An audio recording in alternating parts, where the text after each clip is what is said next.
शांति। आज 2 तारीख है, बुधवार का दिन है। तो आज सारा दिन मैं मास्टर प्यार का सागर हूँ, इस स्वमान का अभ्यास करना है। तो आज बाबा ने कहा है हमको प्यारी राजधानी में जाना है, तो एकदम खीर खंड होकर रहना है, एकदम प्यार से चलना है। हम मास्टर प्यार के सागर है, इस स्वमान में रहना है और हमारा पिता प्यार का सागर है। तो हमको भी बहुत बहुत प्यार से हर एक से चलना है। तो साथ साथ आज बाबा ने कहा है पढ़ाई पढ़नी है, इसमें आशीर्वाद वगैरह की बात नहीं या कृपा की कोई बात नहीं। बाबा कहते पढ़ना और पढ़ाना है, बाबा कहते पुरुषार्थ करना है, वही प्रारब्ध बनेगी। जो करेगा सो पाएगा। बाबा कहते हैं जितना बाप को याद करेंगे उतना दुख दूर होते जाएंगे। तो आज का महावाक्य है, बाबा कहते मीठे बच्चे तुम्हें पढ़ाई पढ़नी और पढ़ानी है, इसमें आशीर्वाद की बात नहीं। तुम सबको यही बताओ कि बाप को याद करो तो सब दुख दूर हो जाएंगे। प्रश्न है मनुष्यों को कौन कौन सी फिक्राते हैं और तुम बच्चों को कोई भी फिक्रात नहीं है, क्यों? उत्तर है मनुष्यों को इस समय फिक्रात ही फिक्रात है। बच्चा बीमार हुआ तो फिक्रात, बच्चा मरा तो भी फिक्रात, किसी को बच्चा न हुआ तो भी फिक्रात, कोई ने अनाज जास्ती रखा, पुलिस व इनकम टैक्स वाले आए तो भी फिक्रात। माना यह है कि बाहर फिक्रात की दुनिया, डरती दुनिया, दुख देने वाली दुनिया। तो तुम बच्चों को कोई फिक्रात नहीं, क्योंकि तुम्हें अभी सदगुरु बाप मिला है। कहते भी है फिकर से फारी किंदा स्वामी सदगुरु। तो अभी तुम ऐसी दुनिया में जाते हो का जहां बाबा कहते कोई भी फिक्रात, चिंता या टेंशन या तनाव दुख है नहीं। तो उसका भी पुरुषार्थ करना है। बाबा कहते जितना पुरुषार्थ करेंगे उतनी ऊंची प्रारब्ध बनेगी। गीत है तू प्यार का सागर है। ओम शांति। मीठे मीठे बच्चों ने गीत सुना, अर्थ भी समझते हो कि हमको भी मास्टर प्यार का सागर बनना है। आत्माएं सभी ब्रदर्स है, तो बाप आप ब्रदर्स को कहते हैं। जैसे हम प्यार के सागर में, तो तुमको भी बहुत ही प्यार से चलना है। देवताओं में बहुत ही प्यार है, कितना उनको प्यार करते हैं, भोग लगाते हैं। तो अब तुमको पवित्र बनना है, बड़ी बात तो है नहीं। ये बहुत ही छी दुनिया है, हर बात की फिक्रात रहती है आज की दुनिया।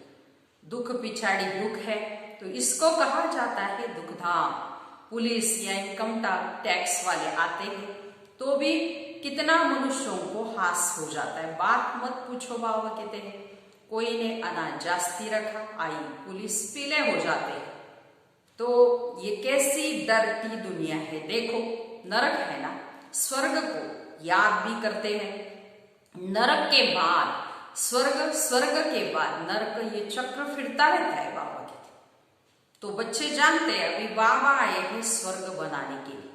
नरकवासी से स्वर्गवासी बनाते हैं, वहां विकार होते नहीं, क्योंकि रावण नहीं है, तो वह है संपूर्ण निर्विकारी शिवालय और ये है वेश्यालय।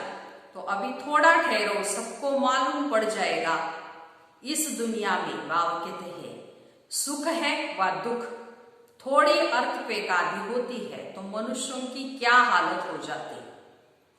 सतयुग में फिक्रात की जरा भी बात नहीं, यहां तो हर बात में बाबा कहते फिक्रात फिक्रात फिक्रात बहुत है। तो सारी बात में चिंता टेंशन है। बच्चा बीमार हुआ फिक्रात, बच्चा मरा फिक्रात, फिक्रात ही फिक्रात है। तो फिकर से फारी किंदा स्वामी सदगुरु गाते हैं। तो सबका स्वामी एक बाप है ना, तो तुम शिव बाबा के आगे बैठे हो। ये ब्रह्मा कोई गुरु नहीं है, ये तो भाग्यशाली रथ है। तो बाप इस भागीरथ द्वारा तुमको पढ़ाते हैं, उनको ज्ञान का सागर कहते हैं। तुमको भी सारी नॉलेज मिली है, तो ऐसा कोई देवता नहीं जिसको तुम न जानो। सच और झूठ की परख तुमको है। दुनिया में कोई भी इन बातों को नहीं जानता। सच खंड था, अभी झूठ खंड है, ये किसी को भी पता नहीं। सचखंड कब और किसने स्थापन किया? ये है अज्ञान की अंधियारी रात। बाप आकर बच्चों को रोशनी देते हैं, गाते भी है तुम्हारी गत मत तुम ही जानो। तो दुनिया में कोई भी नहीं जानते सचखंड था, अभी झूठ खंड है, ये किसी को भी पता नहीं। सचखंड कब और किसने स्थापन किया? ये है अज्ञान की अंधियारी रात। तो बाप आकर रोशनी देते हैं, गाते भी है तुम्हारी गत मत तुम ही जानो। तो ऊंचते ऊंच वो एक ही है, बाकी सारी रचना है। तो बाप कहते हैं रचयिता एक बाप है, तो बेहद का बाप, वह हद के बाप जो 2-4 बच्चों के होते हैं, वो 2-4 बच्चों की रचना रचते। बच्चा नहीं हुआ तो भी आज की दुनिया में फिक्रात हो जाती है, वहां तो ऐसी बात ही नहीं रहती। आयुष्मान भव, धनवान भव तुम रहते हो, तुमको ये आशीर्वाद नहीं देते हो, ये तो पढ़ाई है। तुम हो टीचर, तुम तो सिर्फ कहते हो शिव बाबा को याद करो तो विकर्म विनाश होंगे। ये भी टीचिंग हुई ना, इसको कहा जाता है सहज योग व याद। तो आत्मा अविनाशी, शरीर विनाशी है। तो बाप कहते हैं मैं अविनाशी हूं, तुम मुझे बुलाते हो कि आकर हम पतितों को पावन बनाओ। आत्मा ही कहती है ना, पतितात्मा, महान आत्मा कहा जाता है। पवित्रता है तो सुख शांति भी है। ये है holiest of Holi church. Christian की कोई होली चर्च नहीं होती, वहां तो विकारी जाते हैं। यहाँ विकारों को आने का हुक्म नहीं है। एक कहानी भी है ना, इंद्र सभा में कोई परी किसको छुपा कर लेके गई, तो उनको मालूम पड़ गया, तो फिर उनको श्राप मिला, पत्थर बन जाओ। तो यहाँ श्राप आदि की कोई बात नहीं, यहाँ तो ज्ञान वर्षा होती है। पतित कोई भी इस होली प्लेस में आ न सके, तो एक दिन ये भी होगा, हॉल भी बहुत बड़ा बन जाएगा। ये होलीएस्ट ऑफ होली प्लेस है, तो तुम भी होली बनते हो।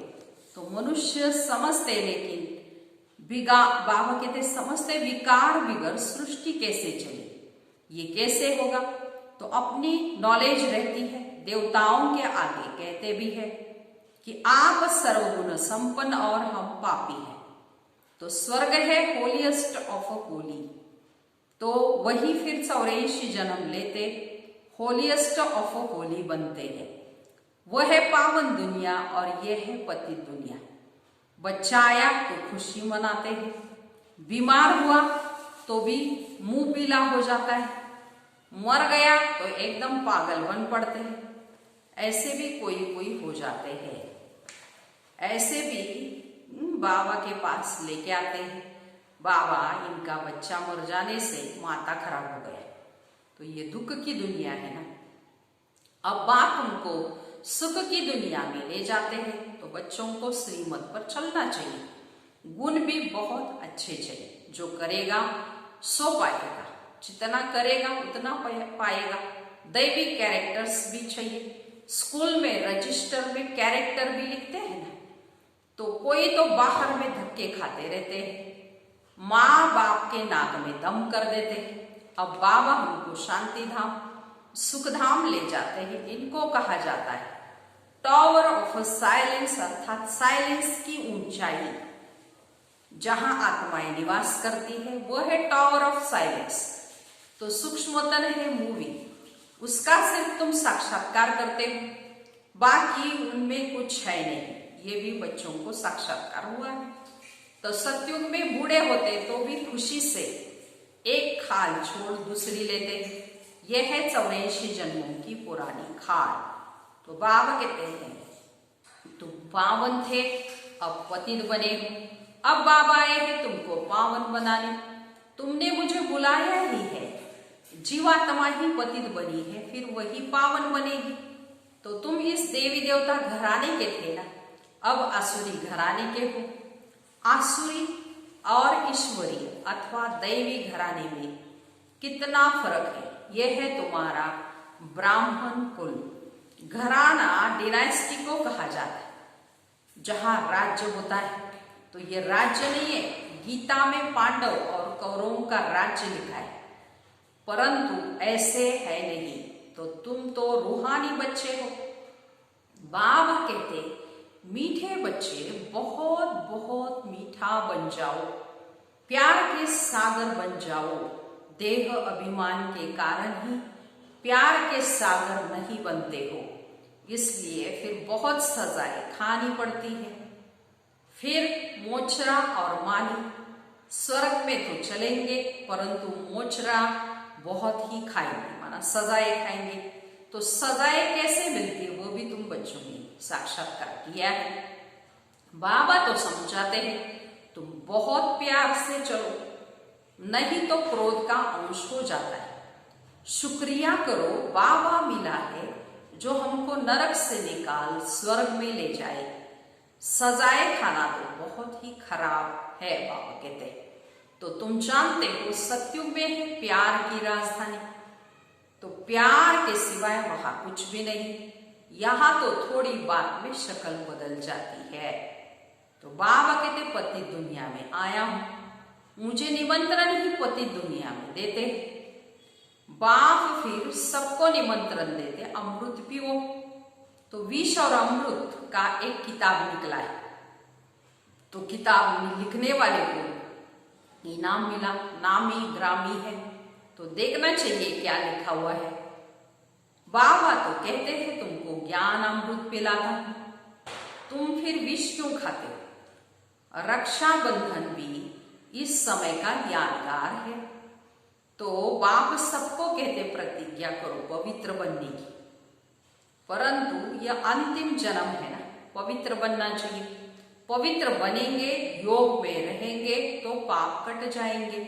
अपनी दिल से पूछना है, हम याद में रहते हैं वहां नहीं। बच्चे को याद कर खुश होते हैं ना, स्त्री पुरुष को याद कर खुश होती है ना। तो ये कौन? भगवान वाच निराकार भगवान है। तो बाबा कहते मैं इनके श्री कृष्ण के 84 अव्य जन्म बाद फिर से स्वर्ग का मालिक बनाता हूं। अभी छोटा सा झाड़ है, माया के तूफान बहुत लगते हैं, सब बड़ी गुप्त बातें। बाबा तो कहते हैं बच्चे याद की यात्रा में रहो और पवित्र रहो। यहां ही पूरी राजधानी स्थापन हो जानी। गीता में लड़ाई दिखाते, पांडव पहाड़ों में गल मरे कहते, सब रिजल्ट वहां कहते बस रिजल्ट कुछ भी नहीं। तो अब तुम बच्चे सृष्टि के आदि मध्य अंत को जानते हो। वहां ज्ञान का सागर है, तो वह है सुप्रीम सोल। आत्मा का रूप क्या है ये भी किसी को पता नहीं। तो तुम्हारी बुद्धि में है वो बिंदी है, तुम्हारे में यथार्थ रीति कोई समझते नहीं।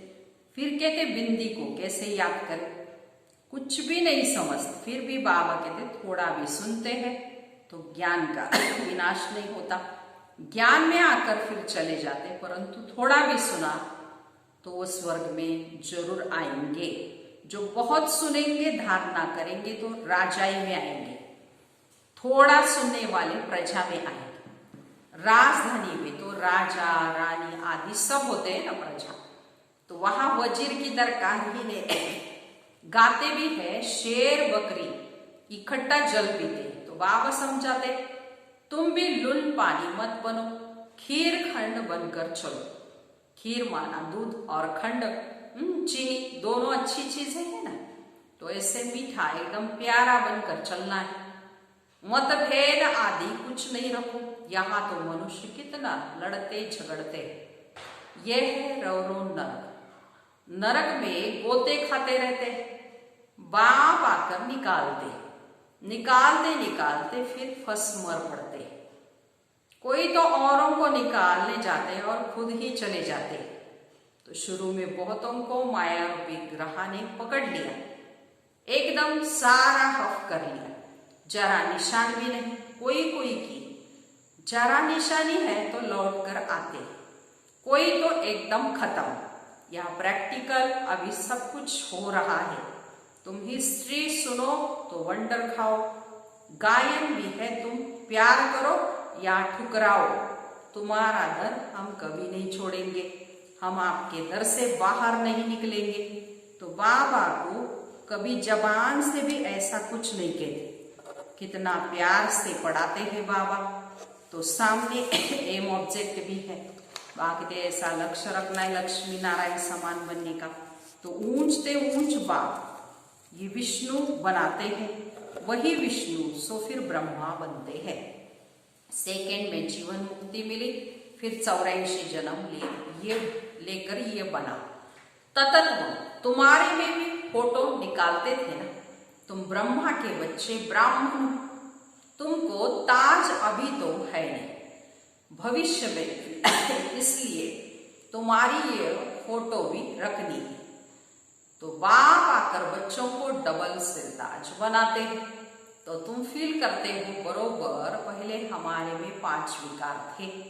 नारद का मिसाल है ना, तो पहले पहले भक्त भी तुम बनते, अब बाबा तुमको कितना ऊंचा बनाते, एकदम पतित से पावन। बाप कुछ लेता भी नहीं, शिव बाबा क्या लेंगे, तुम शिव बाबा की भंडारी में डालते हो। तो बाबा कहते मैं तो ट्रस्टी हूं, लेने देने का हिसाब सारा शिव बाबा से मैं पढ़ता हूं पढ़ाता हूं। जिसने अपना ही सब कुछ दे दिया वो फिर लेगा क्या। कोई भी चीज में ममत्व नहीं रहता। गाते भी है फलाना स्वर्ग पधारा, फिर उनको नरक का खान पान आदि क्यों खिलाते हो। अज्ञान है ना, नरक में है तो पुनर्जन्म भी नरक में ही होगा ना। तो अब तुम चलते हो अमर लोक में, ये बाजोली है, तो तुम ब्राह्मण चोटी हो, फिर देवता क्षत्रिय बनेंगे। इसलिए बाबा समझाते बहुत मीठा बनो, फिर भी नहीं सुधरेंगे तो कहेंगे उनकी तकदीर, अपने को ही नुकसान पहुंचाते, सुधरते ही नहीं। तो ईश्वर की तदबीर भी क्या करे, ईश्वर तदबीर भी क्या करे। तो बाबा कहते मैं आत्माओं से बात कर रहा हूं, अविनाशी आत्माओं को अविनाशी परमात्मा बाप ज्ञान दे रहे। तो आत्मा कानों से सुनती है, तो बेहद का बाप ये नॉलेज तुमको सुना रहे, तुमको मनुष्य से देवता बनाता। रास्ता दिखाने वाला सुप्रीम पंडा बैठा है। श्रीमत कहती है पवित्र हो, मेरे को याद करो तो तुम्हारे पाप भस्म हो जाएंगे। तो तुम ही सतो प्रदान थे, 84 जन्म भी तुमने लिए हैं। बाप इनको ही समझाते हैं, तुम सतो प्रदान से अब तमो प्रदान बने। अब फिर मुझे याद करो, इसको योग अग्नि कहा जाता है। ये ज्ञान भी अभी तुमको है। सतयुग में मुझे कोई याद नहीं करते, इस समय ही मैं कहता हूं मुझे याद करो, तो तुम्हारे पाप कट जाए और कोई रास्ता नहीं, उपाय नहीं। ये स्कूल है ना, इसको कहा जाता है विश्वविद्यालय, वर्ल्ड यूनिवर्सिटी। तो रचयिता और रचना के आदि मध्यंत का ज्ञान और कोई जानते ही नहीं। तो शिव बाबा कहते हैं लक्ष्मी नारायण में भी ये ज्ञान नहीं, ये तो है प्रारब्ध। अच्छा, मीठे मीठे सिकिलते बच्चों प्रति माता पिता बाप दादा का याद प्यार और गुड मॉर्निंग। रूहानी बाप की रूहानी बच्चों को नमस्ते। हम रूहानी बच्चों की रूहानी माता पिता बाप दादा को याद प्यार, गुड मॉर्निंग और नमस्ते। हम बनेंगे फरिश्ते। वाह बाबा वाह, शुक्रिया बाबा शुक्रिया। अभी सारी मुरली का धारणा के लिए मुख्य सार सुनेंगे। पहली पॉइंट है प्यार की राजधानी में चलना है, इसलिए आपस में खीर खंड होकर रहना है। कभी भी लून पानी मतभेद में नहीं आना है। अपने आपको आपे ही सुधारना है। दूसरी पॉइंट, देह अभिमान को छोड़ मास्टर प्यार का सागर बनना है। अपने दैविक कैरेक्टर बनाने में बहुत बहुत मीठा होकर चलना है। आज का वरदान, मगन अवस्था के अनुभव द्वारा माया को अपना भक्त बनाने वाले माया जीत भव। विस्तार, मगन अवस्था का अनुभव करने के लिए अपने अनेक टाइटल का स्वरूप, अनेक गुणों के श्रृंगार, अनेक प्रकार की खुशी की, रूहानी नशे की रचना और रचना के विस्तार की पॉइंट्स, प्राप्तियों की पॉइंट्स स्मृति में रखो। जो आपकी पसंद की हो उस पर मनन करो तो मगन अवस्था सहज अनुभव होगी, फिर कभी परवश नहीं होंगे। माया सदा के लिए आपको नमस्कार करेगी। संगम युग का पहला भक्त माया बन जाएगी। तो जब आप मायाजित मास्टर भगवान बनेंगे तब माया आपका भक्त बनेगी। ऐसे सारे दिन के लिए बाबा ने मायाजित भव का वरदान दिया है। तो बाबा कहते सारा दिन बाबा ने जो अनेक टाइटल्स दिए हैं, गुणों के श्रृंगार दिए हैं, अनेक प्रकार की खुशी दी है, रूहानी नशे, रचना के विस्तार की पॉइंट्स है। तो ये स्मृति में रखो। बाबा कहते प्राप्तियों को भी स्मृति में रखो और सारा दिन जो भी पसंद होगा उस पॉइंट पर मनन करो तो मगन अवस्था सहज आपको अनुभव होगी। और बाबा कहते माया आपको सदा के लिए नमस्कार करे। ऐसे हमको माया जीत, जगत जीत बनना है, माया को जीतना है। तो ऐसे सारा दिन मैं माया पर विजयी हूँ, इस वरदान को स्मृति में रखते माया पर विजय प्राप्त करनी। स्लोगन है, आपका उच्चारण और आचरण ब्रह्मा बाप के समान हो तब कहेंगे सच्चे ब्राह्मण। तो हम सब ब्रह्मा की संतान, ब्रह्मा कुमार कुमारी है। तो हमारा आचरण, माया भागते चलना, उठना, बैठना, खाना पीना सब ब्रह्मा के समान चाहिए। तो हमारे सामने शिव बाबा ने सबसे बड़ा एक सैंपल रखा है ब्रह्मा बाबा। तो बाबा कहते हमेशा आप ब्रह्मा बाप को ही देखो। तो जैसे बात कर रहे हैं, चल रहे, खा रहे, पी रहे हैं, तो हर कर्म मेरा ब्रह्मा बाप समान है क्या? मैं ब्रह्मा बाप समान चलता हूँ, बोलता हूँ, देखता हूँ, खाता पीता हूँ। ये ब्रह्मा बाप को टैली करना है सारा दिन। टैली करते हुए ब्रह्मा बाप को फॉलो करना है। माना बाबा ने कहा हुआ है फॉलो फादर एंड मदर, है ना, बाकी फॉलो सिस्टर नहीं। तो हमेशा हमको ब्रह्मा बाप को देखना है। अच्छा, ओम शांति।